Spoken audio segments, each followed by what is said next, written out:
जहाँ तक चुनाव का सवाल है और जिन परिस्थितियों में चुनाव हो रहा है, हर एक में साहस नहीं होता है जो सरकार के खिलाफ खड़ा हो जाए। सरकार के खिलाफ खड़े होने में साहस चाहिए और दबाव तो हर एक पे बनाया जाता है। ये बात कौन नहीं जानता है कि भारतीय जनता पार्टी जीतने के लिए कोई भी हथकंडा अपनाएगी।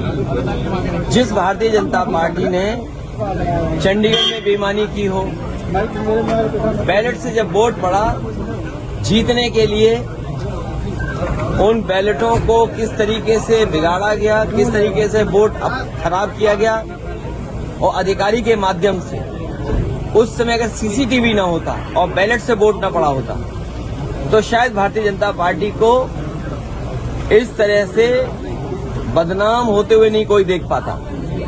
जहां तक यूपी का सवाल है, राज्यसभा के चुनाव में भारतीय जनता पार्टी ने सब कुछ किया है वोट लेने के लिए, और जो लोग गए हैं उनमें साहस नहीं रहा होगा सरकार के खिलाफ खड़ा होने में। सर, क्या कार्रवाई निश्चित होगी, क्योंकि पार्टी के जितने भी हमारे साथी हैं उनका मानना है कि ऐसे लोगों को दूर कर दीजिए।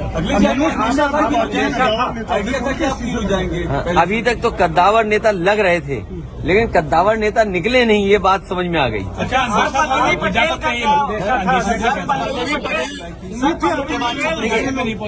मैंने आपसे कहा कि सरकार के खिलाफ वोट डालने में साहस की जरूरत है, साहस की जरूरत है।